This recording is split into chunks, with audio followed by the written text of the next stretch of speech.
Good evening, Randomizer fans. Welcome to the Final Fantasy Randomizer weekly race here on Randomania Prime. I am Dr. Funkin, and joining me in the booth tonight for commentary is Rock Solid 84. How you doing tonight, Rock Solid?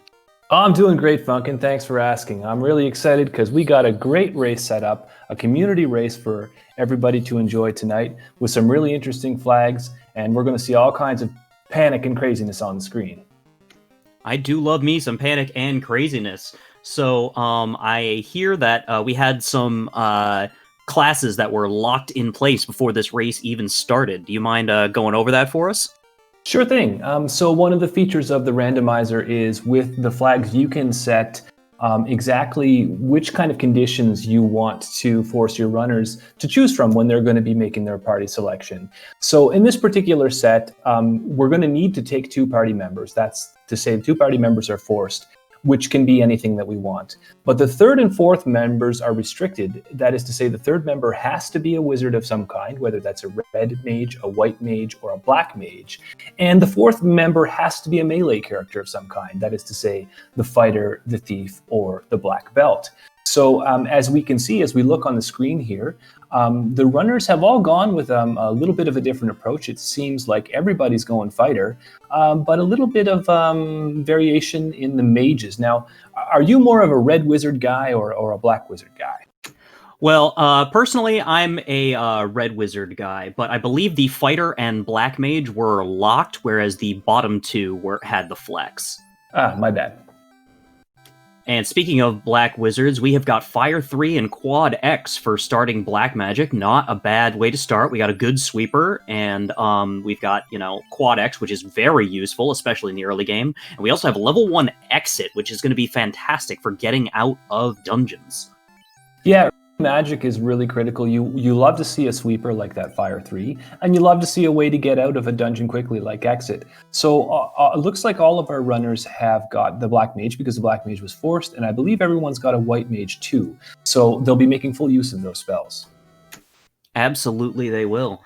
In the meantime, we've got our... looks like we've got a couple of people up in taking on Garland, and Life Reboot just reset out of the fight from the look of it. And, Luffy trying to quad X Garland. Garland is erased and removed from this match. So that will be the first one to take down Garland on our stream. Now this is interesting, Funkin. We're noticing that the Light Warriors are taking on Garland in what usually is Corneria Castle. So I say there's something funny going on here. How come the Corneria Castle is leading them to the Temple of Fiends? Well, the reasoning behind that is because tonight we have entrance shuffles and floor shuffles. So things are going to be all sorts of topsy-turvy tonight. Yes, I just noticed we have a vendor item at Corneria. The crystal is there, so they'll need $6,000 to pick that up. Of course, they don't know where Matoya is. With Entrance Shuffle, the entrance to Matoya Cave could be anywhere, or it could be even a few levels deep because the floors themselves are also shuffled. So you can see here, for example, on Spellzap's screen, he went into what used to be the Temple of Fiends, and it seems to be the Sea Shrine with ogres, so I guess we have enemy random formations on as well. It sure seems that way. Yep, looks like that Temple of Fiends just sank right into the ocean. Yeah, well, I can tell you, if I'm one of these runners, I'm happy to see an ogre this early in the game instead of the typical ghosts and seafood party packs you'd be running into in the Sea Shrine on that floor. Absolutely. However, these arachnids are not treating Spellzap very nice, and he wipes out. Yeah, this community has an interesting history with arachnids. They seem to be the enemy that often has those nasty skills. And, sometimes they'll say it's confirmation bias, but I have to tell you, I've seen a lot of nasty arachnids over the past few weeks. Speaking of that seafood party pack, we've got lobsters and sea trolls over on Burt Reynolds' side on one of these sea floors. Whereas on the open ocean, Spellzap ran into zombie dragons with whiz vampires. Ouch. Now, that is a good fight for experience, and when you have Fire 3, you can take out that pack pretty easily, so might be something that you want to grind on as Spellzap picks up life in Provoca. Oh, that's fantastic. You always want to get life if you can, and getting it at a nice low level like that is fantastic. Now, another thing that we haven't talked about yet, Funkin, that we should probably get out of the way here is that this is not an ordinary flag set in the sense that we're not trying to light the orbs before we fight chaos. In fact, we're doing a shard hunt. So can you tell us a little bit about how shard hunt works? Sure. So with a shard hunt, before the seed is generated, a number of shards are picked, or potentially a random number of shards, and you will find them in boxes. Like, for instance, on Life Reboot side, he just picked up a stone out of a box. That will be what your shard is. And once you've collected the proper number of shards, you will be able to go into the Temple of Fiends Revisited to try and, oh my gosh, those are... I think that was stone poison wolves. That is not what you want to see anytime. No, stone poison wolves is really a hassle because wolves are an enemy that you typically see a lot in the early game when you're not really ready to deal with that yet. And they're also in a few different places. They're in Earth Cave, they're on the overworld, and they have a tendency to ambush too. So not what you want to see, stone poison wolves. No, not at all. And Burt Reynolds taking out the pirates and getting a marimba, which would be his stand-in for the loot from them. Right, yes, that's another randomizer feature. Multi-instrumentalist Sarah, what that does is it just changes the name. It's what we call a fun percent flag. So the item that's normally known as the loot, well, it could be anything. It could be a marimba, it could be a snare drum. I think we've seen accordions. It's just for laughs, but it's always a fun one to see when somebody picks up a strange instrument of some kind. It's usually going to be the loot. Indeed. A Life Reboot trying to get a crystal, but doesn't have the cash for it. It looks like he's going to have to go back to the pawn shop. I didn't see if he's picked up any vendor armor or weapons yet. It doesn't look like any of them have anything like that yet. Well, it looked like Luffy managed to pick up enough because he did buy that crystal. Okay, so Luffy with a little bit of what we would normally think of as a lead, but the incentive items don't always mean as much when you're doing a shard hunt because, you might be able to get into places that you normally can't without certain items. So it's a little bit more abstract, but I do believe we're going to have an experience bonus for simply having that item, which would come in handy. That it would. And Spellzap is currently on the vampire floor and finds himself a ribbon. That is an amazing pickup this early in the match. Yeah, those stone poison wolves are going to be a little bit less nasty if you're immune to stone, at least on one of your characters. Yeah, immediately throws that on the white mage, which makes a lot of sense. You want your life caster to be alive as long as possible. Yeah, 100%. So I think we've seen a couple of those stones picked up. I didn't get a total count on how many they need. It looks like 1, 2, 3, 4 plus 3, so 43. Does that make sense? Oh, don't ask me to do math on Twitch. Math on Twitch, yeah, that's always that's what they say. You shouldn't do math on Twitch as Luffy hits the bridge boss. As Spellzap takes a death to some frost wolves there. Okay, frost wolves taking the place of the regular wolves on the overworld, it seems, and they're hitting pretty hard. Yeah, they're kind of giving him a run for his money here. He's having a little bit of trouble getting back to his boat. Okay, we're cheering for you, Spellzap. There we go. Back to the open seas. Now, with this flag set, they have a free canal, so they can actually head out of the inner sea anytime they want. But it looks like what they're doing is the strategy seems to be stick to clearing as many of the locations that you find as you can. And that's always a good strategy with Shard Hunt because, well, I don't know how these runners do it, but it can be difficult to keep track of which chests you've actually opened. So full clearing, everything kind of in order it's always good if you can do it that way. Absolutely. There are some nice web-based trackers that make it a little easier, but it's still something you got to take notes for. How do you like to do your notes, Funkin? Do you do a little bit of paper, a little bit of software, or are you a big brain sort that keeps it all upstairs? Oh, I use a web tracker, and then I will take notes on paper for like if I forget a chest somewhere. Makes sense. Makes sense. I'm pretty new to the Shard Hunt entrance shuffle myself, so I don't have an approach yet for this. That's something. Maybe that's next week on the Duckling Weekly. There you go.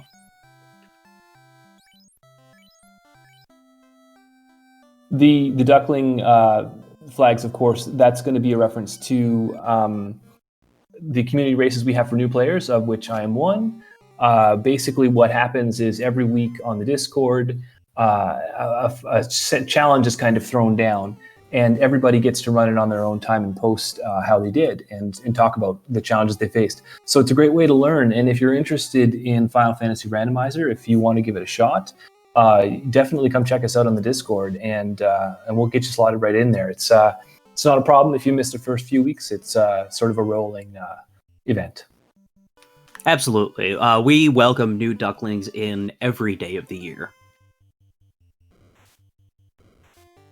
Yes, so let's check back in with Life Reboot. He did go up to what the vanilla Matoya area, and Kitten in Corneria. I'm thinking he might be headed out of the open ocean.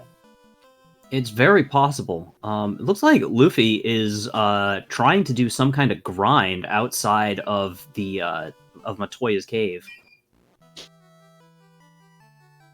I don't know what that was. Maybe burning off some encounters, but possibly as Luffy stops now, probably taking notes, which, as we were saying, with floor and entrance shuffle is pretty important. It can get pretty confusing pretty quickly. And shout-outs to our trackers tonight, who are keeping some notes here to try and keep us straight as we muddle through this seed together. Tracking is a tough job. I do that sometimes myself, and it's always fun. The trackers tonight, of course, being Melee Wizard and Danny. Yeah, it's a job so tough that I have never done it because, I just could not possibly keep track that way. I'm much better at watching what's going on this screen and getting real excited about it. Yeah, so let's do a quick review here, since we've got these notes here. Corneria Castle was the Temple of Fiends. The Temple of Fiends was the Dwarf Cave. Matoya was TW. I'm not sure what that stands for. That is Titan's Tunnel West. Ah, yes, of course. Where the Titan guards to the Trove. Then we have Dwarf Cave, is the Sea Split. And Elfland, we know, is the cube-blocked area of Sky. So a couple of high-level dungeons early on. Now, I'm confused because it says that here that Temple of Fiends was the Dwarf Cave. I thought Temple of Fiends was a floor in the Sea Shrine. Yeah, me too, actually. The first, maybe it's because it leads to Dwarf Cave after that. Is probably what's going on with that. Could be, yeah. With the tracking methodology that's being used here. So it's not super important that there's that seafloor, but you do need to know where the Dwarf Cave is, because if you come across the Adamant or the TNT, you're going to want to be turning that in. Very good point. Life Reboot picking up his ribbon in Earth. I'm not sure where Spellzap is at the moment, but he is in the armory floor of the volcano, which can really help out if you manage to get to those chests and get out. Yeah, that's got to be one of the most chest-dense locations in the game. There's quite a few of them there, and to boot, there's also an encounter tile, which can sometimes lead some good experience. Yeah, there's actually a couple of different encounter tiles in this area. Let's see, we got a wooden helm, a silver bracelet, a stone, a couple of ruse sticks, some money, some more money, some more money, a soft, and another stone.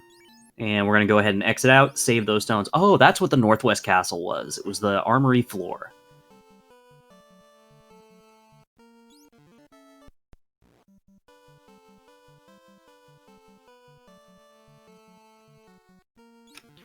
Ooh, on the subject of some good XP, Burt Reynolds is taking on a Big Eye right now. Oh wait, that's just a Big Eye. I was thinking of the...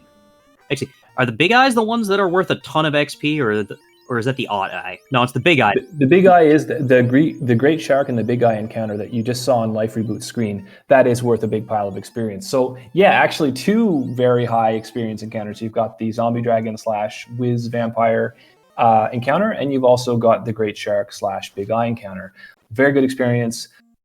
It's also quicker to kill because there's fewer enemies on the screen. So that can be nice if you're trying to grind up a solo character.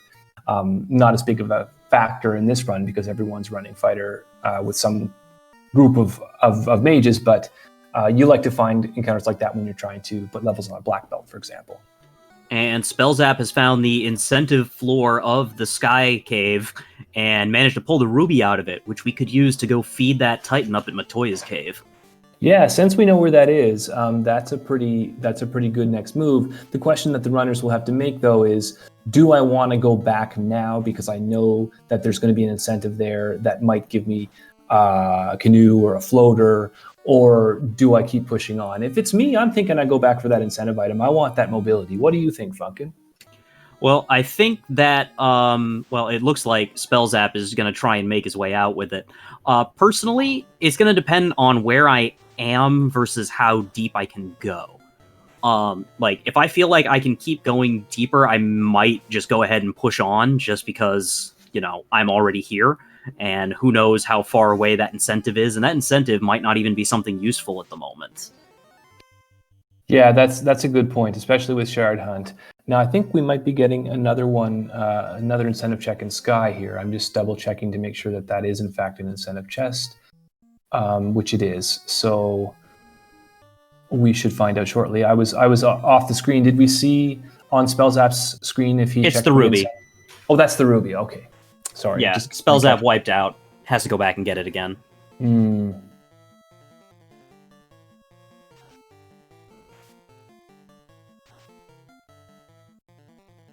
And we've got Burt Reynolds checking some magic at level 3. White magic. Harm 3 is okay. I'd take that. Xfer has some edge case uses. Yes, the classic make chaos run away from you meme strats.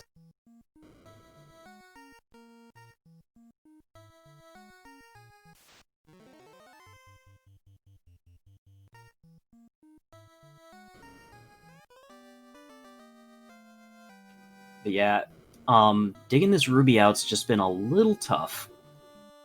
Yeah, let's see how Life Reboot does with it now that Life Reboot is following up Spellzap on the same floor. Sometimes you just get lucky, though, and one runner can just breeze through where another one had problems. Now Spellzap going back in to check it managed to save that ruby, has gone back in to check the rest of the chests on this floor. Yeah, one thing that's really nice to have when you're doing a floor and entrance shuffle is access to exit and warp. Now, we got exit right away, but I believe we haven't seen warp yet. Did you notice that, Funkin? Nope, I have not seen it yet, and neither have our trackers, who are doing a wonderful job of marking off important spells for us. Yeah, tracking is. I just imagine. I mean, you're trying to keep track of 4 screens at the same time. Not only do you have to light up the orbs when different things are found, but you've also got to keep notes about what spells are there, and with floor and entrance shuffle, where everything goes. So it's as intense as running sometimes, tracking. Yeah, like I said, it's not a job that I envy. I would not want to track. Yeah, we see Spellzap is in one of the Cardia rooms. These are always a nice one to find because you don't have to worry about encounters or anything. You can just go and open up the boxes and reap the benefits. So probably happy to get a little breather there. Spellzap is. Even at -1, a katana is not a bad sword for that thief if you happen to be able to upgrade him to a ninja. Yeah, absolutely. That's an in-game sword. I believe we've seen the Masmuin on somebody's screen. Yeah, I think Spellzap's got it. So I think if it's me, I'm going Masmuin without the -1, but I don't know the specifics. Do you know how the math works out again? Talking about math on Twitch? Oh, I mean, the Masa's definitely... a vanilla Masa's definitely going to be better than a katana -1. Though realistically, he's probably going to bring that fighter back up and have it swing the Masa instead. Yeah, definitely. Of course, the nice thing about the Masmune is you can put it wherever you want it. It's equipable by everybody. So you sometimes see situations where the mages are swinging the Masmune, and that's always fun. You get a white samurai strats, for example. Right, you are. But this does give you a potential backup swinger by throwing that katana onto a ninja. Yeah, 100%.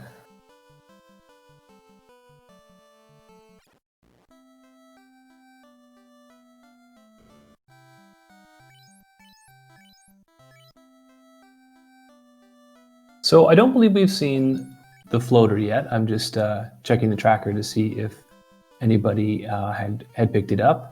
And no canoe yet either. Nope, but apparently Burt Reynolds has found the chime, and Life Reboot has found the crown.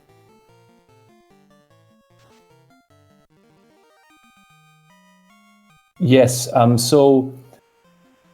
not having the access to the airship probably has to do with the flag set that we're running with Free Canal, Free Ship, and Northern Docks on. That opens up most of the locations where those things could be. Whereas if you have a more restricted flag set, you're going to be finding that floater and that canoe earlier because you need to in order to get around. So interesting that we haven't seen the canoe yet, though, because that's going to start to cut down locations they can get to. And one of our trackers, Danny, pointing out that at this point it appears that Spellzap is intentionally running Thief White Mage and leaving the other two dead. Oh, doing the meme strats. I love it. Yep. Also, it looks like Jat2980 in our chat also pointing that out. Crabcake's agreeing. And Crabcake's also saying it is not a meme strat, it's actually quite powerful. Oh, okay. Yeah, I've never tried it myself. Crabcakes would know better than either of us. She is a veteran of this game. I was going to say she'd know better than just about anybody. Crabcake's a winner of a recent tournament that I watched, and that was actually a really close race between her and Spellzap, who was on screen. So we've got some real talent here tonight to show you. And there's actually more people running this race than what you can see right now. Of course, we've got the 4 up on the screen, but there are 7 more people who are all running this race at the same time. And when they got to put it in the .done when they're finished. And so it could even happen that somebody off screen ends up winning first. We, of course, will not comment on that because it could lead to potential spoilers. So we'll wait until we see somebody finish on screen before we start talking about other racers finishing. Well, we can at least say that 2 other racers have forfeited. That's not finishing. I mean, it's kind of finishing, but, you know. Well, and it's a fair enough choice. I got to say, if I was running this race, I would have forfeited long ago. There's way too much going on for me here. Yeah, I really like Floor and Entrance Shuffle. I was very much intimidated by it when I started playing. Now I find it to be an interesting and unique challenge. Yes, Luffy picks up the crown in the vampire chest. And I see that with a lot of the people who get more comfortable with running this game. They do tend to gravitate towards Floor and Entrance Shuffle, like you're saying, because it provides that extra challenge, and it does add a lot of spice to the game and variety. It also adds a lot more swearing to the game, but that's neither here nor there. So Burt Reynolds and Life Reboot, both in the same room and checking for a grind, and they get one with those slimes. I'm not sure with the palette shuffle. Yes, so they are the good slimes, the ones that are weak to Fire 3. Yeah, the fact that they're called slime is a dead giveaway that that's what they are. So this, of course, being a really great grind tile if you've got the sweepers, which they do. So I wouldn't be surprised if you see Life Reboot take this fight a few times. He's only at level 9. Yep. And Spellzap getting the Adamant out of the Temple of Ordeals, which is, I think, somewhere... I don't remember. Well, we know where to turn that in. Of course, we'll go to Vanilla Temple of Fiends to get what leads to eventually the Dwarf Cave. Okay. To turn that in. So it must have been Titan's Tunnel West was Ordeals, because it looks like he went through the Titan's Tunnel, ended up at Sarda's, and then went up to Titan's Tunnel West vanilla in order to find ordeals. Oh, that's quite a chain. Yeah, it's kind of the entrance and floor shuffle. Sometimes you get some silly things where you can get connected through Titan Tunnel and get to somewhere you normally wouldn't have any access to. Yeah, and that's just another one of those things that would play absolute, as I said, panic and confusion earlier, I believe were my words, with this type of floor and entrance shuffle. But the runners are that we have on screen anyways are certainly not phased. They're proceeding through it. Seems to be pretty even in terms of everyone's got a little bit of different things, but they all seem to have about the same amount of progression. Would you agree, Funkin', or do you see a clear leader here? I wouldn't say that there's a clear leader here, though. Luffy did just take out Lich over at the Dwarf Cave, which is going to get him a couple of extra shards. Right. So, and this is another thing I meant to ask earlier, at Funkin', which is that we know that the taking out the fiends is not necessary to complete the seed, but I guess it's can be a way to shortcut getting at some of the shards, and then you don't have to find them all. Have I got that right? So, Carrie and Lich, I believe, are each worth 2 shards, and the Kraken and Tiamat are both worth 4. Okay, so if I'm sunk and looking for some shards, and I'm not sure if I've checked all the boxes, I can just take out a few fiends and get my shard total and move on to the final boss. Exactly. Okay, that's a nice out for the runners to have, because it'd be pretty easy to forget a chest with floor and entrance shuffle on. Oh god! Speaking of encounter shuffle, Life Reboot finding a T-Rex in the in that seafloor. Yeah, well, you know what they say about dinosaurs and how the most likely place that the surviving dinosaurs would be is underwater. So here's proof.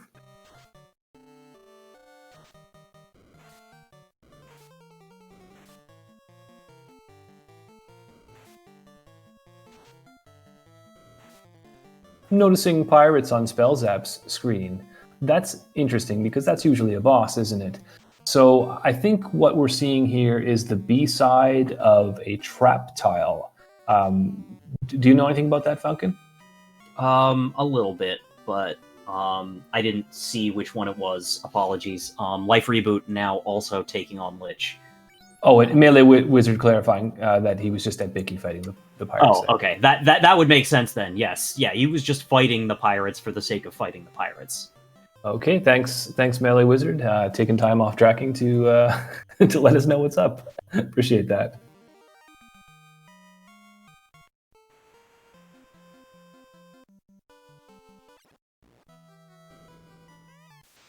Ooh, a +4 Opal Shield on Luffy's side. That is some amazing armor for an upgraded fighter tonight. Yeah, you always have to ask that question though when you get that late game armor that's not strictly necessary depending on what else you find. Do I vendor this or do I hold on to it? And of course, every situation's different. We already have our vendor item and it didn't cost a lot, so we don't have to save up for that. And we have a party that's pretty versatile, so yeah, I figure you might see Burt Reynolds holding on to that Opal Shield. Luffy in this case, but yes.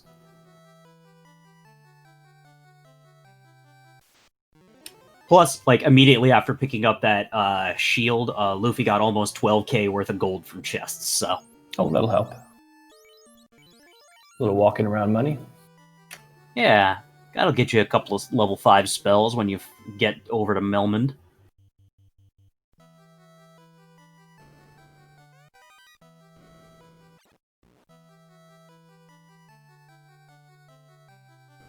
Yeah, I can't get over this palette shuffle that Burt Reynolds is running with.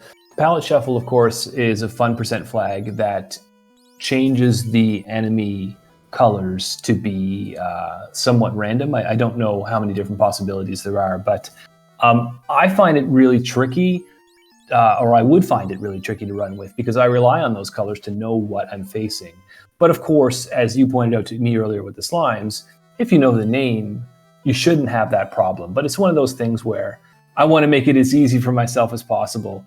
I guess when you're a little bit more experienced, it doesn't matter as It much. can be Bert tricky. is showing us. You heard me having trouble remembering if it was a big eye or an odd eye earlier when Burt Reynolds was fighting one on the open sea. Yes. But yeah, as far as how many palettes there are, it literally just shuffles the enemy color palettes that are already in the game, so it's whatever number of those there are. Well, I should think that there are quite a few. And sometimes you even notice with some of the bosses, it can have some really jarring effects as what used to be a subtle color gradient all of a sudden becomes pink and green right next to each other. Oh yeah, it can become a very garish neon thing. So Life Reboot picking up some silver +3 bracelets in Provoca. Silver bracelets are always a nice kind of mid-game thing, depending on what else you find. And at +3, that's pretty good armor. So I think it's a good play. I mean, sure, it takes a little time to go to that armor shop, but you got to put something on those mages to keep them from falling down. And it looks like Life Reboot might be going with a 3-person party here too. And that's a really good strat, because it does help funnel more XP onto those characters so they get more powerful more quickly, and you aren't losing a whole lot by leaving one character down. Also, our tracker Melee Wizard pointed out that after killing Lich, Burt Reynolds got 4 shards, so it's actually tied to the location. Since that was the Sea Shrine boss location, that location is worth 4 shards, as opposed to the specific boss. Okay, that's some interesting strategy then comes into play with shuffled bosses. You actually would be rewarded in most cases for trying to take what should have been a more difficult boss, but is more likely to shuffle down into something like a carry or a lich. Yeah, and so with a situation like that, I believe you get these shards when you step on the teleporter to get out, like basically where you would light the orb, so it would make sense that those aren't necessarily shuffled. Interesting bit of strategy as Burt Reynolds heads to the Vanilla Sky entrance. We're going to see what that leads us to. That leads us to a very long tunnel that would normally lead to Bahamut, but is likely going to lead us to something else. A floor in the Earth Cave. Okay, we got some chests in here. There's 2 little stashes of chests on this floor.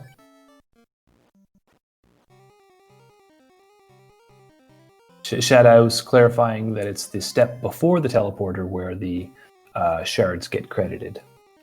Because that's where the orb gets lit. Yeah, where the ray of light comes out of your body. That makes sense. Yep. Ooh, Life Reboot finding some Pro Ring +1s at Melmond. That's some fantastic armor. That is best hand armor in the game, and it's rolled up. So you know that Life Reboot's going to want as many of those as he can comfortably afford, which unfortunately is not very many at this stage. Well, he does want to check magic as well. And we got level 5 Nuke and Temper and Bane. That's a pretty stacked level 5 black magic. And then we got Cure 4 for notable white magic. That's also great to see. Yeah, it's always a bit of a mixed feeling, isn't it, when you find a bunch of great magic at a shop. I mean, on the one hand, you now know where it all is. On the other hand, they're sharing charges. So you're going to be more judicious with your nukes, knowing that you might need those tempers later on. Yeah, it's always unfortunate when Nuke shares a slot with, like, faster Temper.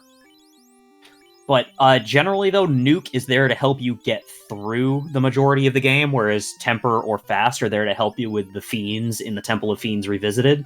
So you can usually, that's usually not too terrible.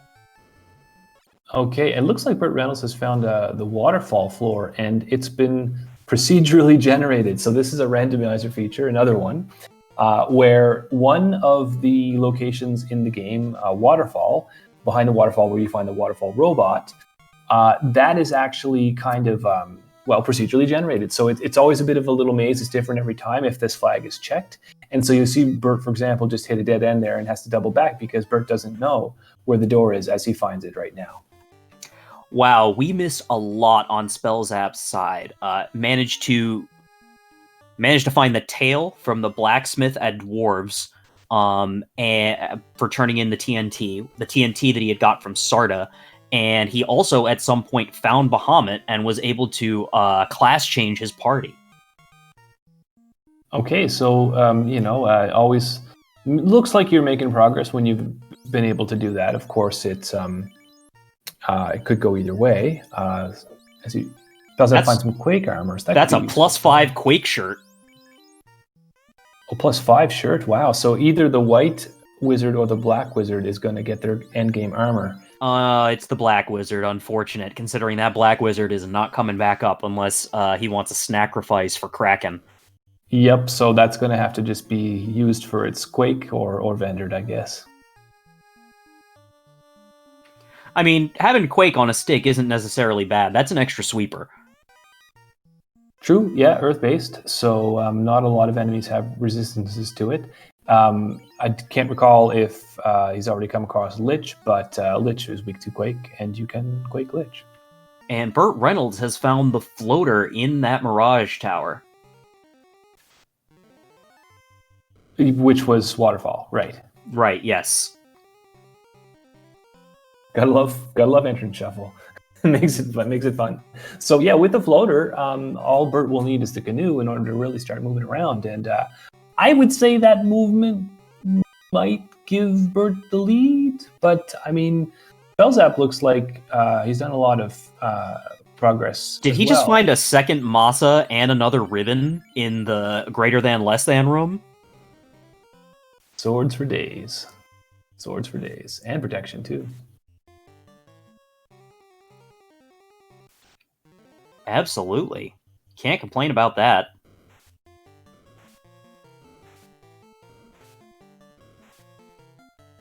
Belzap having some trouble with the mummies. Yeah, they can be a bit of a pain. Luckily, he's got that Harm 3 helmet, which will do a pretty good job of clearing him out.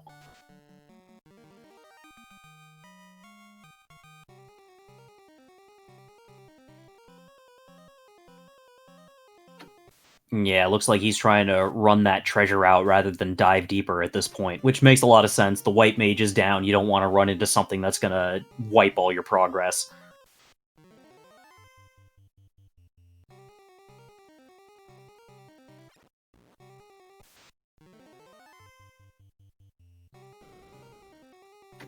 And Burt has come back to buy some of those +3 silver bracelets in Provoca. That's just going to be some great armor for his mages. Yeah, it's too bad that none of the runners have come across the gold bracelets yet. With the kind of money that Burt has, gold bracelets were in Corneria, and they were at -1. Oh, so silver +3 is going to be better than gold -1? Maybe, maybe not, but they were cheaper enough that right. Yeah, I don't. I'm not good at plus or minus math on burst equipment. Yeah, I think the absorb on the gold bracelet is significantly better, but of course every minus and plus that you get does subtract or add 2 when it's body armor, which the bracelets count as, strangely enough. So it might be pretty close. Thunderclawed saying that in chat that silver +3 is about 2 absorb less than gold -1. So yeah, they're almost exactly the same, and the silver being much cheaper. I can understand that from a resource management perspective. Life Reboot finds Flame +3 armor not going to be any use to LRB since he's letting his fighter take a nap, but that's some good armor for a fighter or a ninja. Crabcake saying that the silver +3 should only be 1 absorb less. Either way, the point is they're very close, and it's going to have better evade, which may, in general, make it a better armor at that point.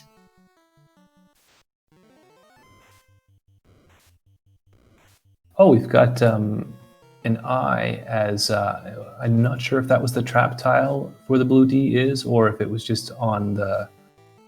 Okay, it was just a regular encounter. So the trap tile itself is just a couple of lobster. No good unless you're a seafood fan. Indeed. Meanwhile, Luffy taking on a random Gasty. Taking it out, that's going to be a great jump of XP.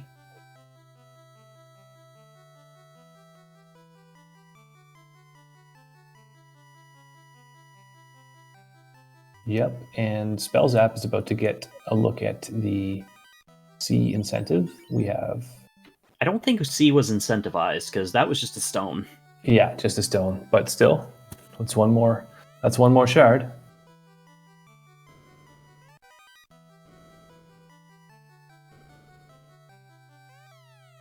LRB gets his floater. Ooh, we got a Bane stick here in the mermaids. Are we going to become bubbles? Well, you certainly are, as NPC Guillotine claims the life of that mermaid. Yes, NPC Guillotine, a favorite of our runners, and not just for the jokes. It's very handy, actually, because you can often get blocked in this game by a wandering NPC. Bats come to mind in some of the tight corridors in Earth. So there's a reason I call that the J. Coper Memorial flag. You're relatively new to the community, so you may not be aware. J. Coper once got blocked for, I believe, 1.5 minutes in a race by a bat. Oh no! Yeah, so that's the nightmare. So that's not an issue anymore. Ever since the NPC Guillotine was made a full feature of the randomizer, it's pretty much been on in any flag set that I've ever seen. You can talk to most NPCs, and they'll disappear after you're done talking to them, which will move them out of your way. Yep. The major exceptions are NPCs that have changing dialogue, and there are some fun percent flags where there are a couple of fan favorite NPCs that you can choose to make immune. Yes, the Hooray Dwarf, for example. Exactly who I was thinking of.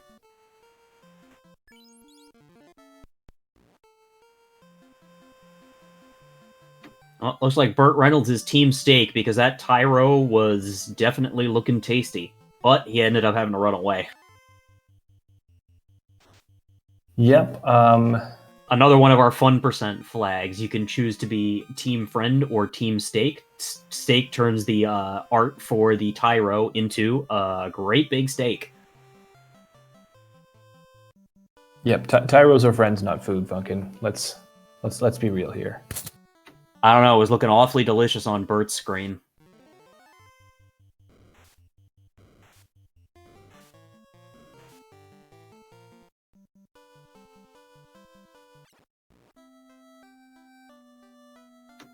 Oh, here we are in Crescent Lake. What do we got going on in Crescent Lake? Well, let's see. We've got Heal 3 and Viz 2 and Ruse for notable white magic. All good stuff to have. And not even going to bother checking the black magic, because it's of no use to Spell Zap. And what are we going to get from the old men in the park? It is... Oh, that's where the chime was. Okay. That'll be good for him, because it'll allow Spell Zap to eventually get his floater. Yeah. Of course, he doesn't know that yet, but might be thinking about going there, depending on what routing he's got in mind. Absolutely.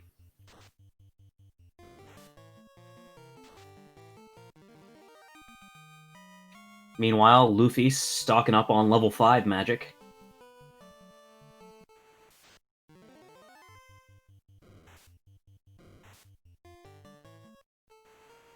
Yes, and according to our tracker's notes, we did get a look at the black magic in Crescent Lake earlier.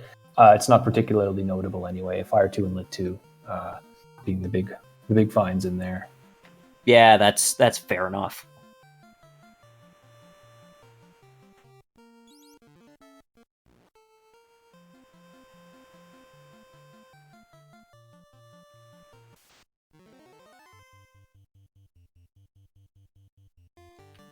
Still looking for our canoe, though, so that we can turn that floater in.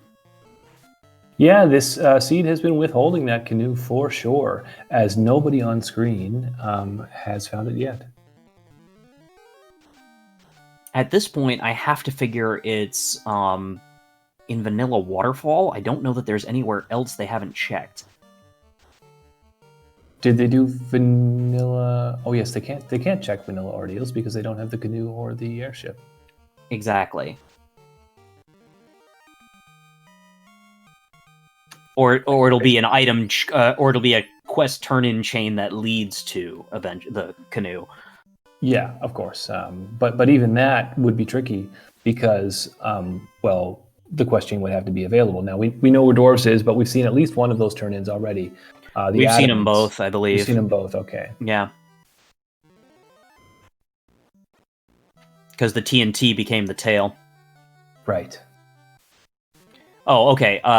Narek had the Oxyale, so it could potentially be under Onrak as well. But either way, it's probably up in the Onrak area is gonna where our canoe is gonna end.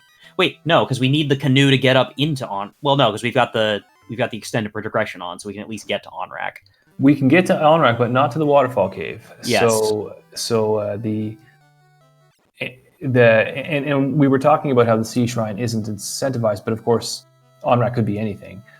Let's just check and see if we've seen that yet. I don't think anyone's been to Onrak yet. Okay, yeah, we haven't seen anyone sail up to that part of the world. Nope. Okay. Yep, can't be waterfall location. I figured it out, Danny. Thanks, though. We're a little bit slow, but we're still on the ball. Yeah. Danny's guessing it's going to be the ice incentive at the sea location in Onrak. Okay.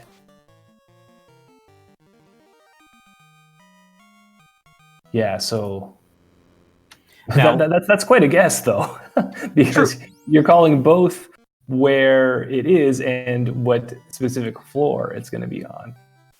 Now, I believe that it also could potentially be the Northwest Castle there, because we have the crown, and it could be crown turn in.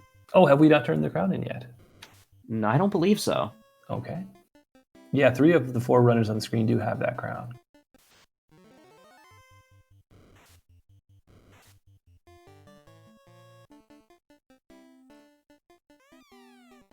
And Burt Reynolds now going through the Titan chain, I guess we'll call it. See where so the Titan East leads out to Sarda, and now he's going to go into Titan's West, which won't be Titan's West anymore. It'll be something else. I think we've already seen a runner go through this, but I wasn't watching at the time. And it's Ordeals. Oh, there you go. So have we seen? I don't think we've seen Ordeals yet, have we? We did. That's where the okay. adamant was. Right.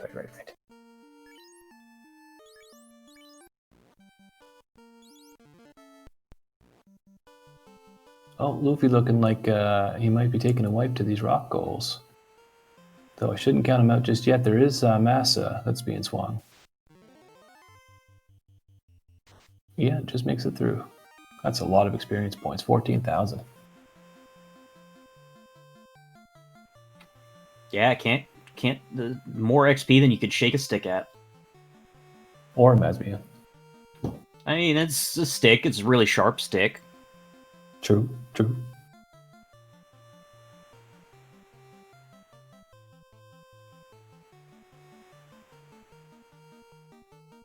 Luffy looks to be actually grinding those. Is he, or just resetting out of it? Okay. Yeah, just resetting. Sunsword +1 for Burt Reynolds. With 2 fighters, might come in handy. I mean, though Burt may already have both Masmians. Yeah, I mean, if he's got 2 Mossas, he definitely isn't going to care too much about a Sun +1. Kind of like how Spellzap wouldn't care about a Sun +1 when he's only got 1, melee character he's keeping up. And Spellzap is going to give us our first look at Onrak. Where does the Oxyale take us? Oh, it's taking us to the... Teleporter maze. Or, what is that called? Yeah, Teleporter maze is fine. Because there's also a teleporter maze at Ordeals. Oh, it's taking us to the bottom of Marsh. Interesting. This is an incentive location. It kind of had to be at this point. Mm-hmm. Oh, our Ankylos with Glance. That could be real nasty. And Frost. The Frost isn't so bad, but the Glance is scary.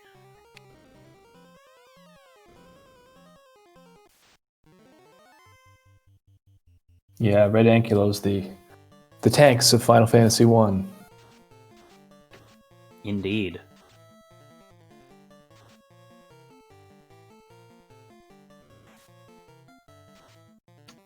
So it looks like both Danny and I didn't call it. She called for Ice Cave, I called for Crown Turn-In, and it was the bottom of Marsh.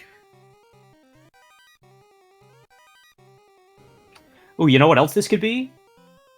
Is Corneria locked incentivized? Because if so, this could be the key. That's what I was thinking was key. And it's a canoe, though. It's just straight up the canoe. Okay. Convenient. We can get out of here and go check what waterfall is. Yep. And I mean, that's what everybody really wants to find, because they've already got the floater. Canoe, aside from all the progression that it opens up just by itself, we've got an airship now. We can really start moving. Absolutely. Well, we will once he gets over to the Mirage Tower, so that he can pick up his floater.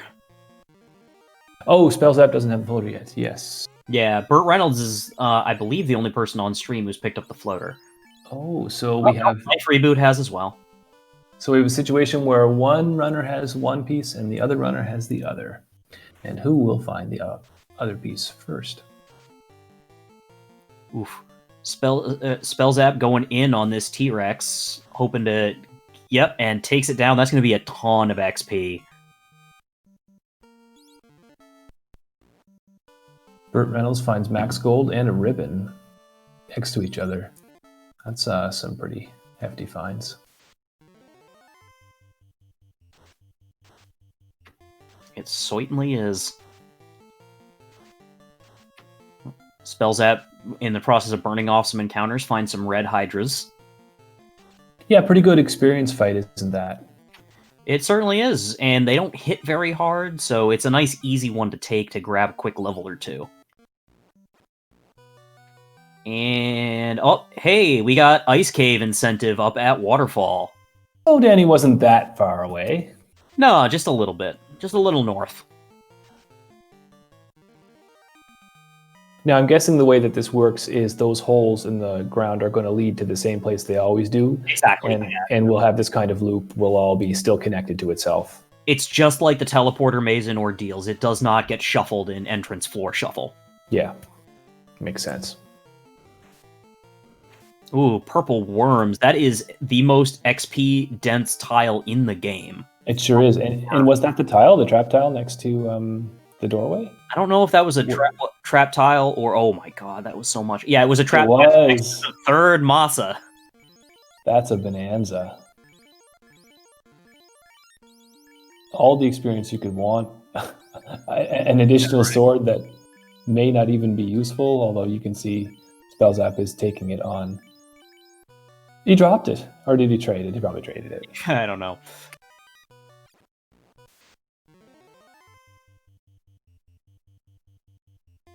Life Reboot checking the volcano hairpins. That one's always a chore.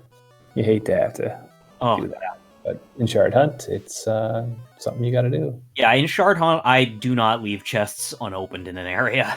Mm-hmm.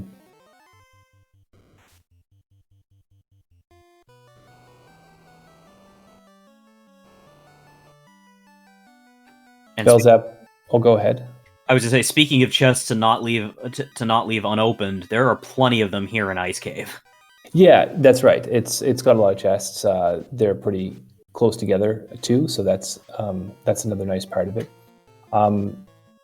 Which I guess that's useful. Without access, I was going to say that without access to warp, Spellzap has to do a fair bit more walking, but would have had to anyways in order to check these chests, so it doesn't make a big difference. Pretty much, yeah.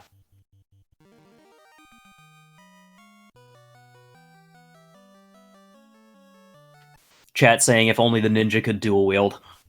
Oh, that's the dream. Next update. Dual wielding ninjas. That's exactly what you want. A ninja with 2 Mossas on it. I mean, that would make more people run Thief, right? Yeah, it's definitely a potential reason to do so.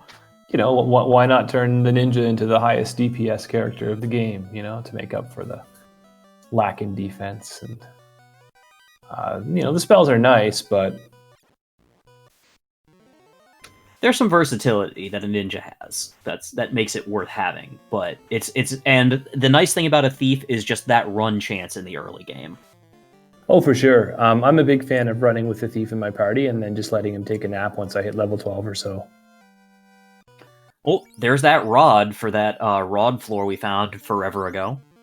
Yeah, we did find that, and it's going to lead deeper. So that's one of the things that the runners are going to have to go back to their notes for and say, where did I see that earth flake cave floor exactly?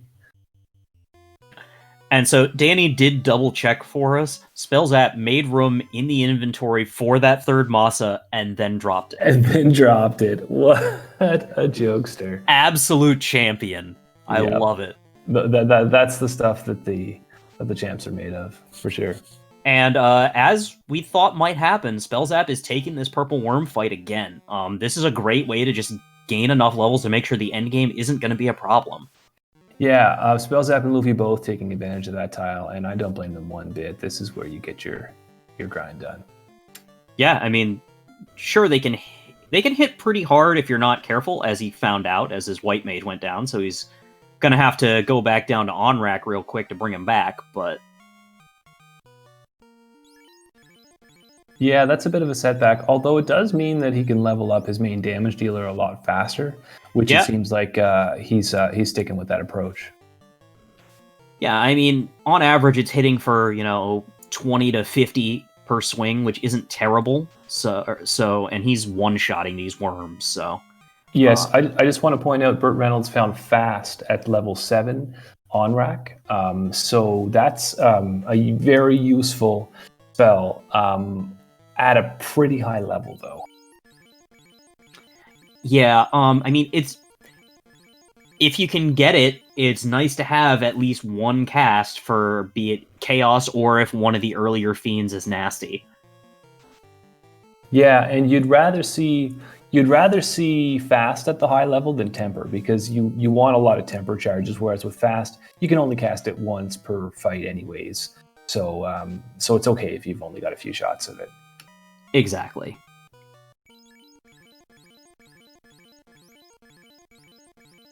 Spells app still putting levels on his ninja. That's going to be one beefy ninja. Absolutely. And, the ninja can stand to get those extra levels just to have a little more HP, since they tend to lack in that compared to, say, a fighter or a black belt as your main damage dealer. Yeah. I think does the ninja get luck bonuses it levels up? I would think that it would. So that would also make your run chance better, and maybe your surprise chance better too. I'm not sure how surprise is calculated. I don't know anything about the math behind any of this, so our chat might. That might just be why I dropped that little chestnut. We'll wait and see. So at any rate, having your damage dealer is also important to get the levels up there. So not just for HP, as Funkin just mentioned, or the luck bonuses I just mentioned, but also simply because there's breakpoints at which your damage dealers, when they're swinging a sword, will get an extra swing. And I don't know what the breakpoints are for the Masmuin with the ninja, but it's probably going to be that somewhere in the 30s or 40s that you max out and you've got your total number of swings. Yeah, he's getting into his...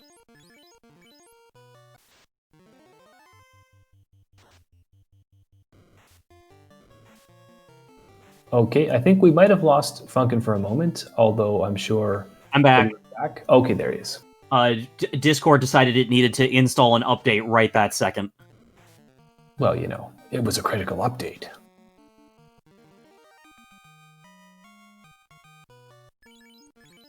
Shadows in chat saying, watching Spells app gives me anxiety. Yeah, I'd be worried too if I had, a ninja that was going it alone on flags that don't automatically save when you wipe. It takes real courage to do something like that, and no ability to exit out either. But it looks like Spells app has had enough and does get out for the save, so we've got that grind in the bag.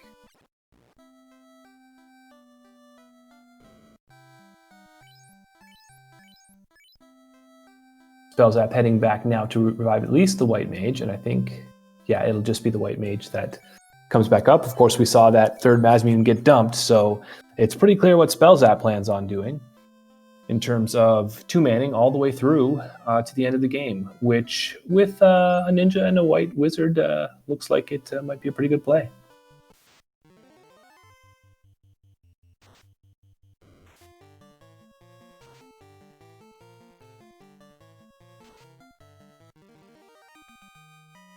And Luffy continues to grind worms, having a bit of trouble with some of Luffy's characters are down, although that might also be intentional too, as we saw with Spell Zap. You can focus more experience on the characters that you really need to have it. Yes, that's exactly what's happening, as we see Luffy is letting the white mage expire, and then we'll get a large concentration of experience on that black belt. That's a classic strat. The black belt is really powerful at higher levels because it keeps getting more and more hits, it keeps getting more and more absorb, it keeps getting more and more magic defense, to the point where, I mean, if you've got a black belt that's level 42 or above, that's just about the best single character you can have in the game. I mean, excluding Sweeper Magic, of course. But it's got a ribbon built onto it. It's dealing more damage than any other single fighter can do. Very overpowered. High-level black belts.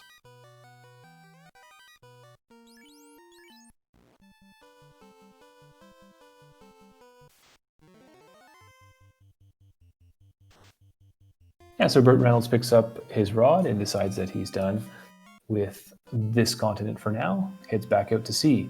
Now, Burt, as we know, does have the canoe and the floater, so I think we're going to see an airship pretty soon.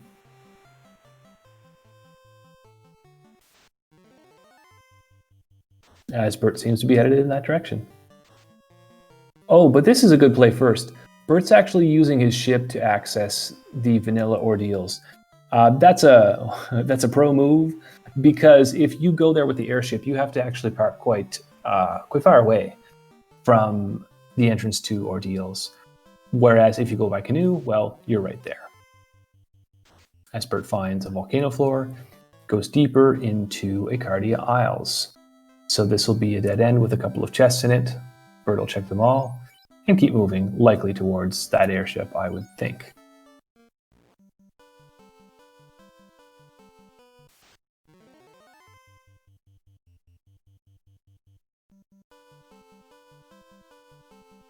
And if you're wondering out there in chat, we are just waiting for Dr. Funkin to come rejoin us. I'm hearing the login and logout sounds occasionally, so I'm sure it won't take long as Life Reboot picks up his copy of Fast at level 7.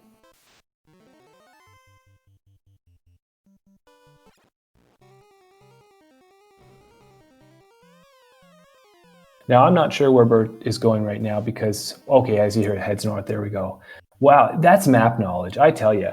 Bert was able to sail east to the exact tile that he needed to be at so that when he went north, he'd hit that little river dock and pick up his airship. That's impressive. I'll tell you, I'm one of these people that when I get out in the open sea, as soon as I can't see land anymore, I have no idea where I am, and I'm pulling up the map and wasting time. But not these runners. They're the best of the best. They're going to be moving quickly and efficiently.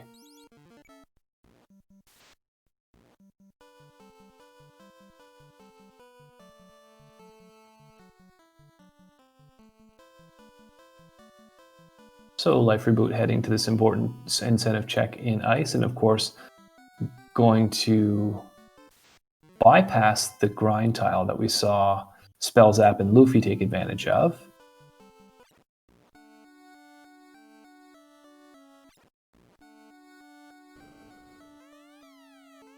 Oh, and we found the king and Sarah. Sarah giving us the bottle, which Spell Zap can't turn in yet. Or did we see? Oh no, the towns are vanilla. So we would need the airship to get access to Gaia in order to turn in the bottle. So only Bert can do that, and Bert doesn't have the bottle.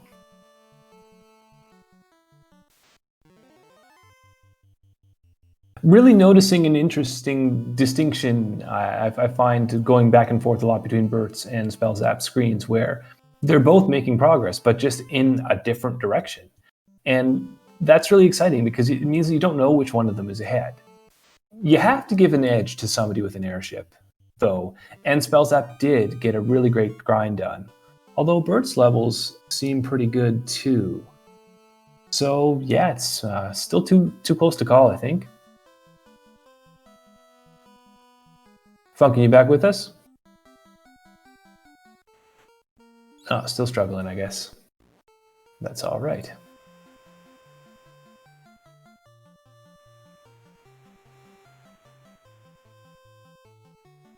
So Crabcakes asks if they have seen Topher and Melee Wizard, a tracker, pointing out that yes, in fact, that was one of the very first things we saw. It was the very first thing we saw at Corneria Castle.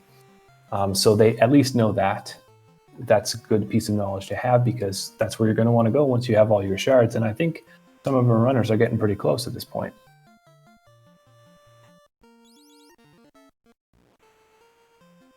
Again, Melee Wizard pointing out in chat that Bird has enough stones, just needs the key. So I don't believe we've seen the Mystic Key yet. And so it's in the wind. Get your guesses out in chat if you think you know where the Mystic Key is. Incentive locations, I will call them out here. They are the main NPCs, the Fetch Quest NPCs, Ice Cave, Ordeals, Marsh Cave, Titan's Trove, Earth Cave, and Sky Palace. And we've seen all of those, so it must be either a main NPC or a Fetch Quest NPC.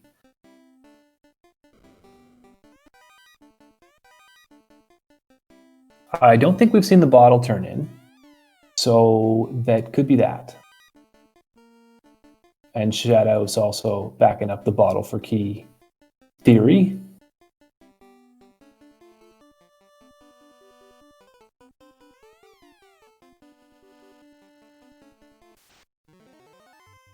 I noticed that none of our runners have the herb yet, so it could also be with the prince. And the slab has not yet been found.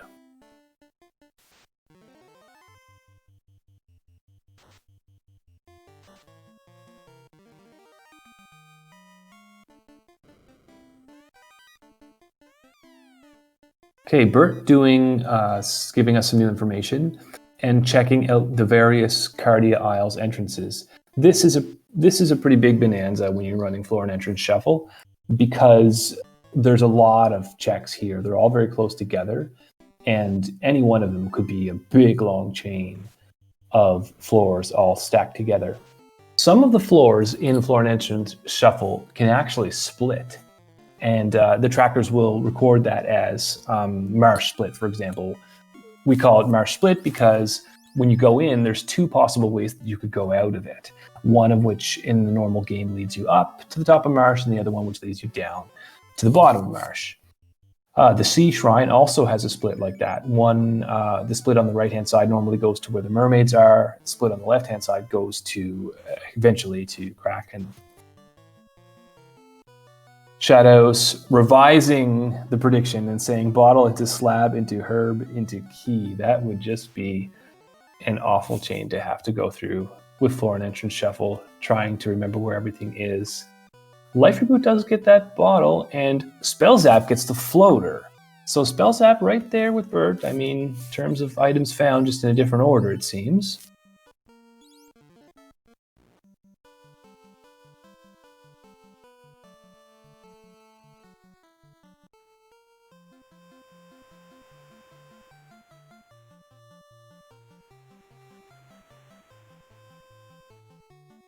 And Life Reboot is going to let us see what that bottle turns into. So will Shadows be correct?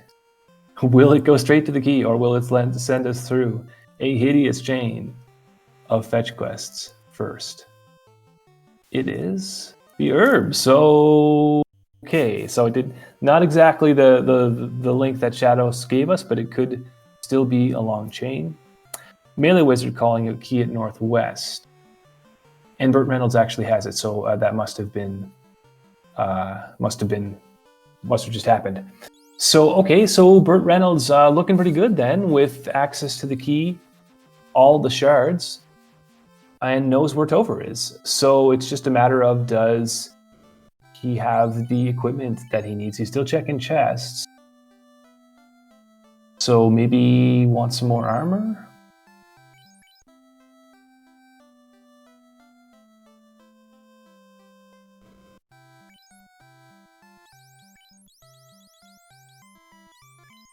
All right, can you hear me?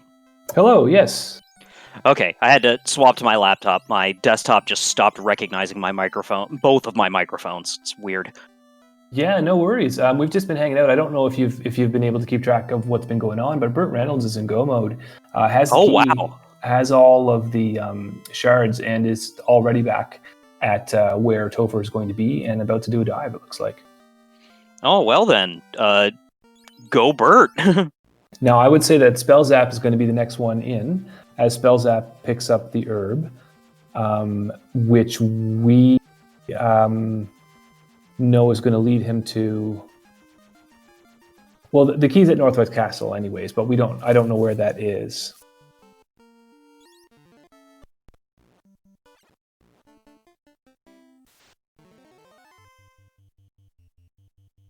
Cardia, okay, melee wizard on the ball, and Life Reboot was just there, or Spell Zap rather. Here he is, yeah, checking the herb. As Burt Reynolds gets into the Phantom Floor. Now, we just saw another fun flag of the randomizer. So you'll notice that Spellzap is fighting Astos after talking to the Elf Prince, which is not normally how that goes.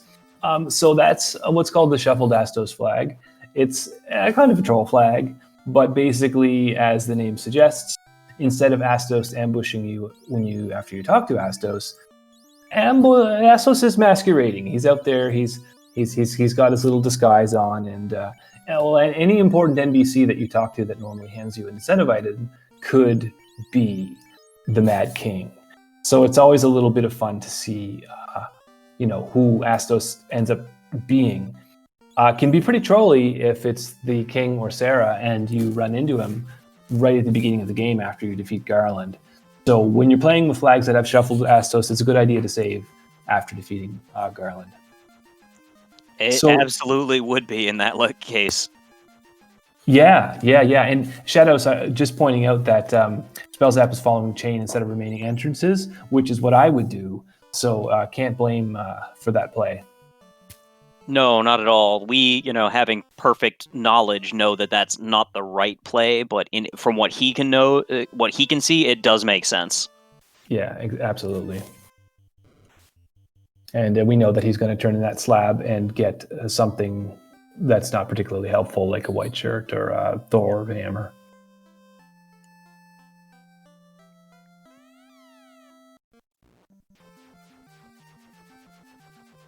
Oh yeah, Fire 3 hammer replacing the Thor hammer.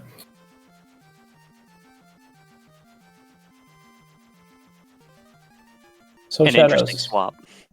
Yeah, even better. Shadows, though, does look to be doing the right thing now and checking the Cardia entrances. Spellzap, I mean. I get my names mixed up all the time. Hey, who can blame you? There's especially with 4 people on stream.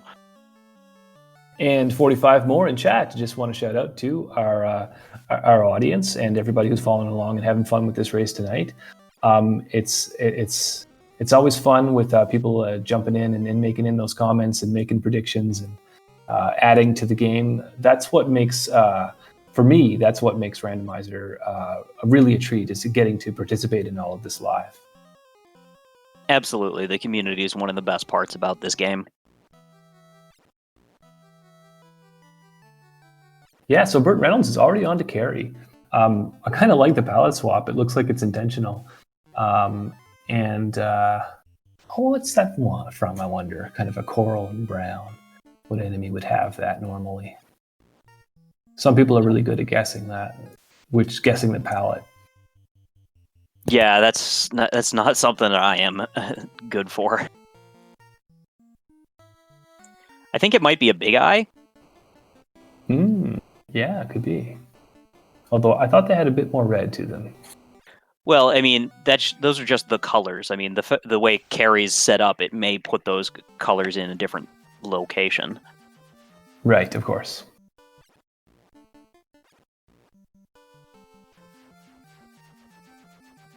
Shadow saying in chat that he just talks too much. Well, you'll know you are once you start getting those little reminders that say, your message was blocked due to the settings of the chat, because I get that one a lot. And Carrie's gone down. Bert almost all getting a nice hero run through the Kraken floor. Yeah, and that's the best place to get it. I hate that floor. I always say that floor is where the real boss of the game is, and I don't mean Kraken 2. I mean the trash encounters on that floor. Yeah, you can get a real nasty seafood party pack there. Yeah, and the waters also hit really hard. It looks like someone spilled a bunch of ketchup and mustard on Kraken. Yeah, well, you gotta take your seafood how you like it, right? I mean, some people have strange tastes like that. I'm allergic. Melee Wizard asking what Matoya has. You're asking us, Melee, after keeping us straight all this time? Matoya, can't say that I recall offhand. Yeah, I was thinking maybe a Masmium, but I'm not sure.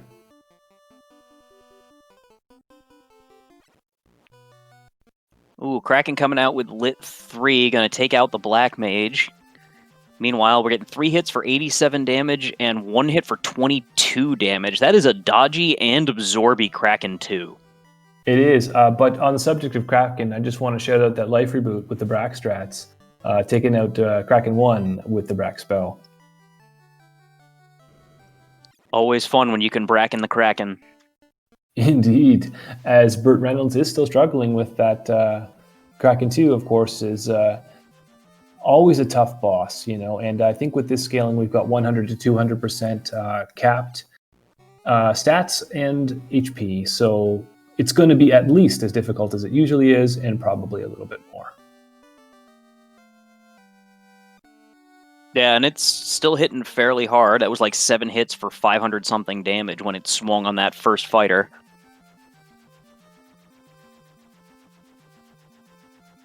Luckily, it's not punching a lot. It's casting a bunch of spells, but still, any punch could spell disaster at this point. Yeah, Burt Reynolds. But he makes it through. Yes. And with Life 2, a couple of cure spells, it's like the fight never even happened.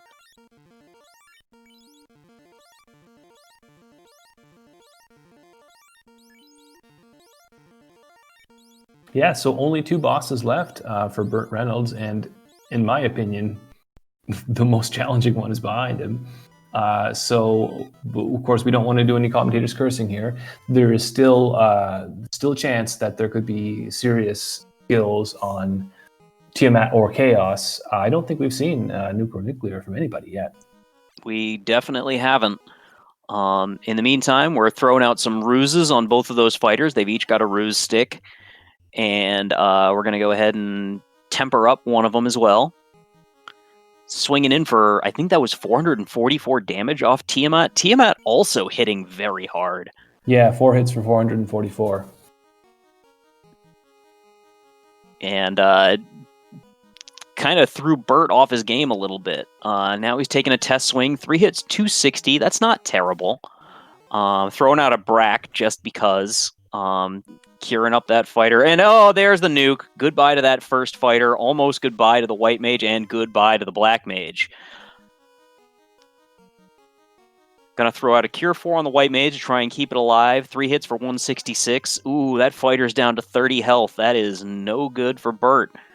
He's out of Cure 4s. Maybe a heal 3, who knows? Oh, throwing out ruse on the White Mage, and there goes the fighter. This is not looking good. We're using an Ice 3 sword to try and take out Tiamat at this point. Yeah, and it's just a question of did we do enough damage that this chip damage is going to do the job before a Tiamat crit? Tiamat's got Cure 4. Tiamat has Cure 4. Rip Burt. Still going at it with that ice sword, though. I don't know why. If it were me, I would give up at this point. Do you think that Funkin', do you think he could do it? Or will the Q4 just come back around again? Well, it's tough to say. It's only done 2 spells, and actually swapping to Bane seems like a better plan. If you've got a Bane, like I'd rather rely on that 3 in 256 chance of taking out Tiamat versus relying on the 50 damage from Iced 3 over and over. But unfortunately, it doesn't matter. That party is down. Oh, ping Dwight. Yeah, yeah. Somebody wake Dwight up. We got a screen snafu at a critical time as Bert is most likely continuing to die. So let's see how the others are doing. It looks like Life Reboot is also in the temple. And so is Spellzap. Spellzap actually on the water floor already.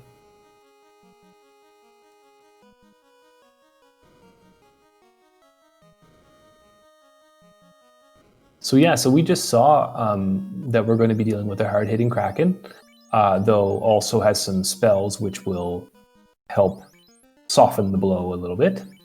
As Spellzap does a little bit of party shuffling, doesn't fully heal, though. I get. He's not fully healing because those things are just sacrifices to Kraken anyway, to try and make sure that his two main party members don't get punched down. He was anticipating them dying in one shot anyway.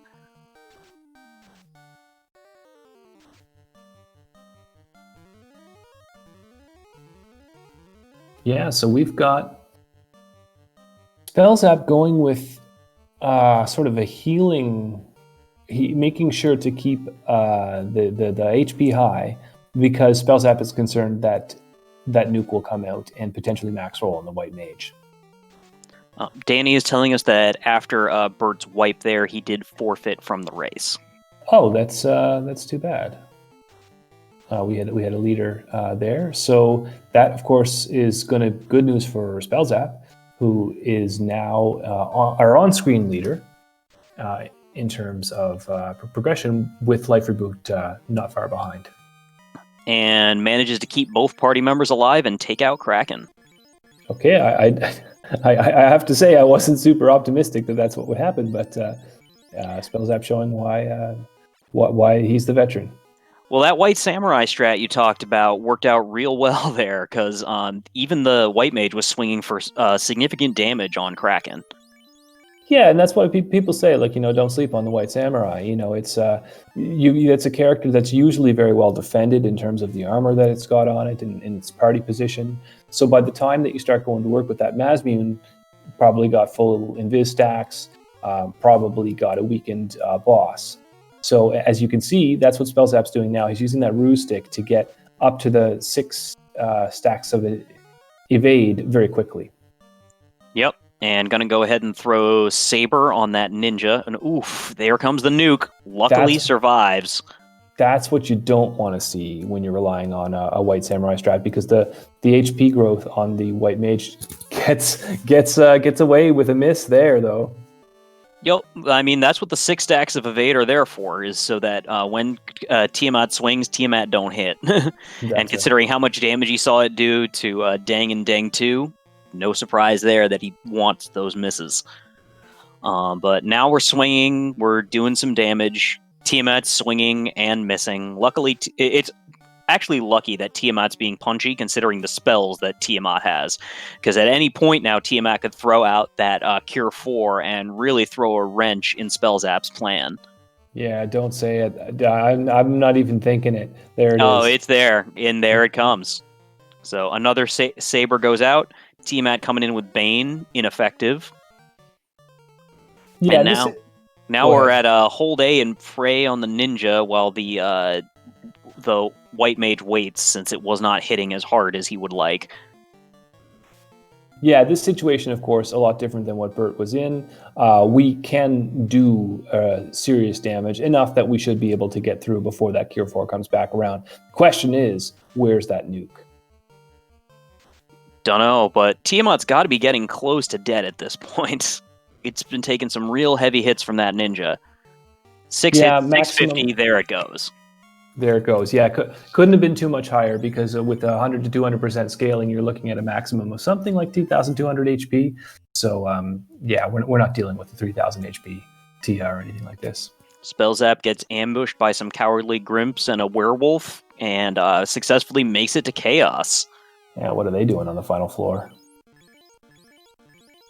Well, we're healing up, and I imagine we're going to go ahead and bring up some sacrifices, rearrange the party a little, and go to town.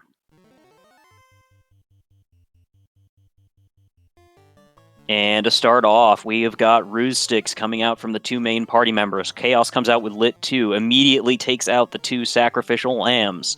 More Ruse sticking. Chaos coming back with an Inferno for, some chip damage on the party. Thankfully, we got ribbons, so it's not a huge deal.